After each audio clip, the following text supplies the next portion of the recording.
Alright guys, so welcome back to chapter 3. This is part 2. And now we're going to focus on all of those different properties of water that are a result of the hydrogen bonding we were talking about at the end of part 1. And two of the major properties that come out of that hydrogen bonding are cohesion and adhesion. Cohesion means that we're talking about the binding of molecules of the same substance to each other, versus adhesion, where we're talking about the attraction between two different types of molecules. One of the greatest examples in life of how adhesion and cohesion work together to support a living organism is the transport of water and nutrients in your plants. Okay? When we look at something like a tree, it's this giant organism, and all of its water, all of its nutrients, for the majority of the plant is coming out of the leaves, out of the roots, but needs to get to those leaves. So how do I fight gravity that's pushing down to the ground to get that stuff up here? Well, it's sort of like sucking up a straw. And plants have these water-conducting cells, xylem and phloem. They're internal vascular tissue in a tree, or in any plant for that matter, that's going to help to move those water molecules and those nutrients up from the roots to the tops of the plants.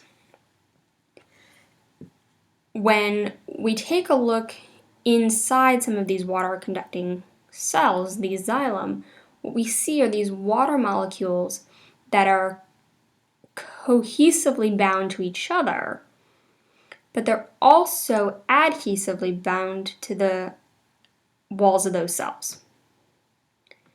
And so what you get are these water molecules all the way down here in the roots, and they're making their way up to the top of the tree. Those leaves will lose water by evaporation, and more specifically, if we're talking about evaporation from a leaf, we're talking about transpiration. As those water molecules evaporate off of those leaves and into the atmosphere, so they go from liquid to gas, they're going to pull these guys up in line behind them. Okay, so we've got this big long chain of water molecules connected from down here all the way up here. And as those water molecules evaporate off, they're going to pull the next one up in line behind it. Sort of like a Pez dispenser. You pull the one Pez out, the whole thing shifts up, right? And as that happens, because these water molecules are cohesively bound together, they're going to pull behind. The adhesion is going to keep the water molecules from falling back down to the roots by gravity, because they're sticking to the sides of these vessels. All right, so cohesion is keeping the water molecules together, working like that Pez dispenser as the water evaporates off the leaves. The adhesion is keeping those water molecules from falling back down to the roots because of gravity. Surface tension is another form of cohesion, also useful to life, as we can see by our little water skipper here being able to sit on top of the surface. This is surface tension. And all we mean by that is it's the measure of how difficult it is to stretch or to break that surface. Water happens to have one of the highest surface tensions of any liquid. And what we're focused on is the hydrogen bonding that gets created at the surface. So if I take a look, all these little blue dots are supposed to represent water molecules. And down underneath the surface, this water molecule is hydrogen bonding to all of these water molecules around it, sort of in 360. But when we get to the surface of the liquid, here's this liquid molecule, and it's going to hydrogen bond only in two directions other than what's below it. And each of these water molecules is doing the same thing, so we get this very ordered arrangement of hydrogen bonding straight across the top of that surface. Now, it can't hydrogen bond anything up here. It's gas, all right? And so we get this ordered arrangement at the surface, and that's what's allowing this guy to sit and not break the surface because it doesn't have enough tension, enough force to break those hydrogen bonds.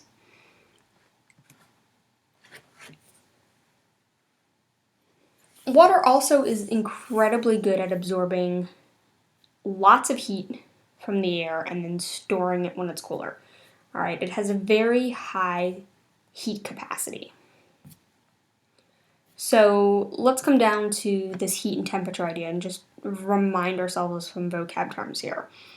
So when we talk about moderating temperature, we're talking about how much energy do I need to take into a substance to get those particles to move faster, aka to increase its kinetic energy. Okay? The more energy that I put into a substance, the more I get their molecules to move around and to vibrate and to bounce around.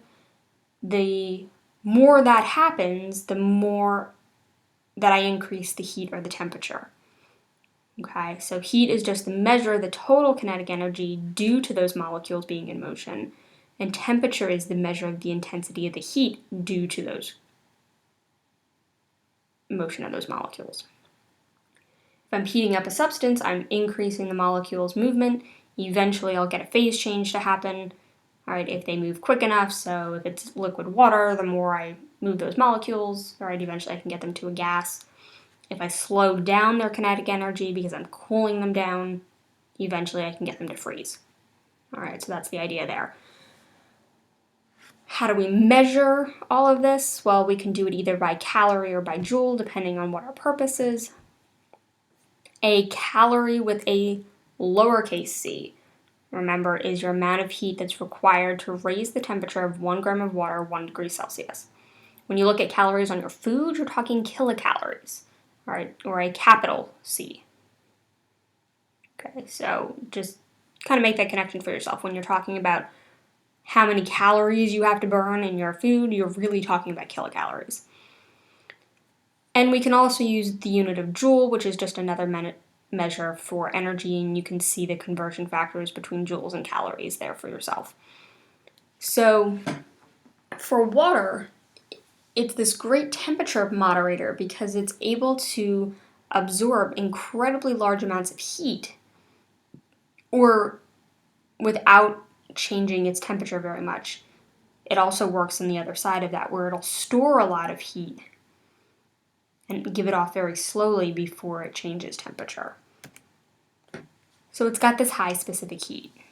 Okay, so when we define specific heat, just so we're all on the same page, it's the amount of heat that must be absorbed or lost for 1 gram of water or any substance to change its temperature 1 degree Celsius. Why is this such a big deal for life? All right, well, we said a lot of life depends on water in terms of either its internal environment or its external. For aquatic organisms, all right, if they're living in these large bodies of water, middle of the summertime or at the equator where there's tons and tons of heat, all right, those bodies of water can absorb that energy without raising its temperature very much. In places where we have seasonal changes or even day to night change in temperature, that water is able to take in all of this heat that it gets during the daytime and during the summertime, store it without drastically raising its own temperature. We don't want to boil our fish here. But then at night, it'll slowly give off that temperature, kind of warming up the air. So it'll moderate the coastline as well as the water. Go back to your notes from ecology. We talked about this in terms of why we see certain biomes on the globe where we do, and how bodies of water affect the temperature of the coastlines versus going further inland. All right, so if this doesn't ring a bell, go back to your ecology notes from the summer. We talked about it there. We can also talk about evaporative cooling in terms of having internal liquid, internal water. Evaporative cooling is the property of liquid whereby your surface becomes cooler because of evaporation.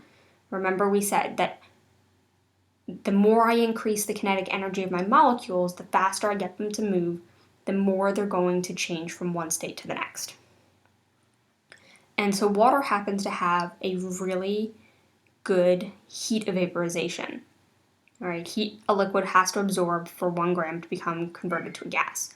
So evaporative cooling is a great mechanism for a lot of land organisms to keep themselves from overheating. Think about it. What do you do when you exercise? You sweat. A lot of that sweat is water. All right? And so as you continue to exercise and you continue to sweat, your body is actually causing heat from your internal body temperature to cause that sweat sitting on the surface of your skin to get more energy, cause those molecules to move faster in those beads of sweat. And as those beads of sweat go from liquid on your surface to gas, it's taking some of that heat with it. And as a result, keeping you from overheating.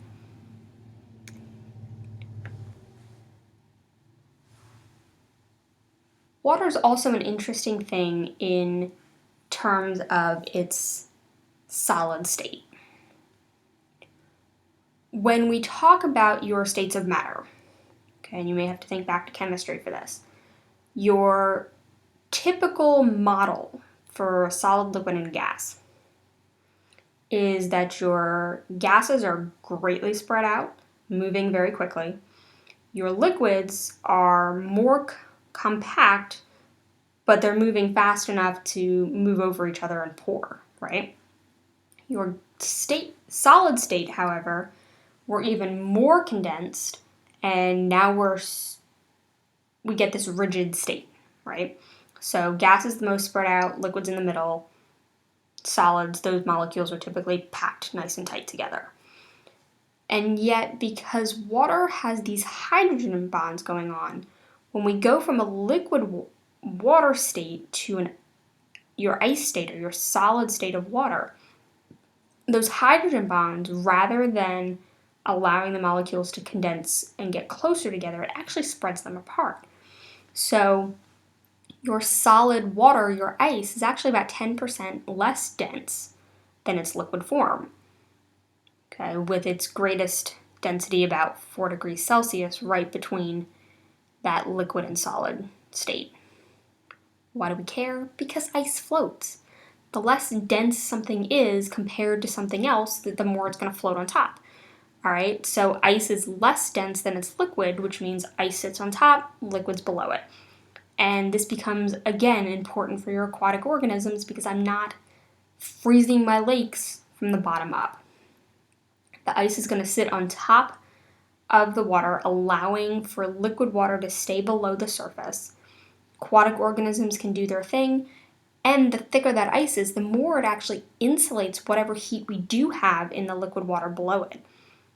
Okay, so not only does it not just freeze out your aquatic organisms, but then it provides them with this insulating layer as well.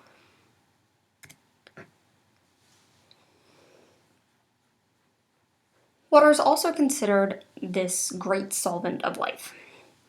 So remember a couple of things. When we talk about a solution, all right, it's a liquid that is homogeneous, aka you can't see the different particles, all right, or the different substances that are coming together versus a heterogeneous mixture. And these are mixtures, so they are not compounds. Compounds are chemically bound together. You need a chemical reaction to split them. Your solutions are 2 molecules that come together that are physically combined. So we can use physical means like distillation, evaporation, chromatography. There's a lot of other mechanisms because they're not chemically connected to each other. So there's 2 major parts to a solution, your solvent and your solute. Solvent's the thing that does the dissolving. Solute is the thing that is being dissolved. So if I'm talking salt water, water is the solvent. It's doing the dissolving of the salt, which is your solute. And so water is this great solvent. So a lot of solutions that we talk about in biology are actually what we call aqueous solutions. Solutions in which water is your solvent, like the salt water. Your Kool-Aid is an aqueous solution. Water is dissolving the sugary powder of the Kool-Aid. So how does this work? Well, there's 2 different pathways depending on what water is dissolving, what is your solute. If you're talking about something that's ionic, like salt water, the ions break apart or dissociate in water, and you get these hydration shells where water actually will surround the different ions. Okay, so it'll pull off your negative ions, your positive ions, if we're talking NaCl. And what you get are, remember that water's polar. So your oxygen side of your water molecule is negatively charged. It's holding on to more of those electrons more of the time. And so those negative charges are going to be attracted to that positive ion. Your hydrogens, however, are slightly positive. They don't get to keep those electrons as often, so their positive nucleus is going to overpower their side of the molecule, and you get the positive from the hydrogen side attracted to the negative ion, in this case the chlorine. All right, and all we're talking about when we talk about a hydration shell is the fact that water then is going to surround those ions and keep them from being able to come back together. All right, you evaporate off the water, well, now those hydration shells go away and we can get the salt back. But water dissolves all sorts of things. Okay, and not everything that it dissolves is an ion. So things like sugars, right? I gave you Kool-Aid as an example before. A lot of that Kool-Aid packet is sugar. And so rather than pulling off ions, it'll pull off single molecules of sugar and do the same thing, where it'll surround it in water and keep it from coming back together. So anything that has an affinity for water, salt, sugar, whatever, are things that we call hydrophilic substances. They're typically ionic or polar. And so they can be also hydrophilic without actually dissolving, all right, which is where you get your colloids from. So if you remember heterogeneous mixtures, you can see the differences. Your homogeneous mixtures or solutions, you can't see the difference between the substances. Your colloids are sort of these liquids and particles suspended in the liquid that don't necessarily separate by themselves, but they will scatter light. Okay, hopefully that sounds familiar. But anything that's considered hydrophilic has an affinity for water. Your hydrophobic substances have an aversion for water. They're not going to dissolve, and these are typically your nonpolar substances. How do you remember this? Like dissolves like. So polar substances will dissolve in polar substances. Water's polar, so water's going to dissolve polar things. It also works on the ionics, all right, because of the charges. And water is polar, water is not going to dissolve your nonpolar substances. This part's going to become important when we get to reviewing your cell structure, particularly your cell membrane structure, okay, because certain things are going to be able to readily pass through that cell membrane, and other things are not. And so if your cell needs certain substances internally, but they're nonpolar, we're going to have other mechanisms of getting that stuff into your cells, because it's not going to easily pass through. Okay.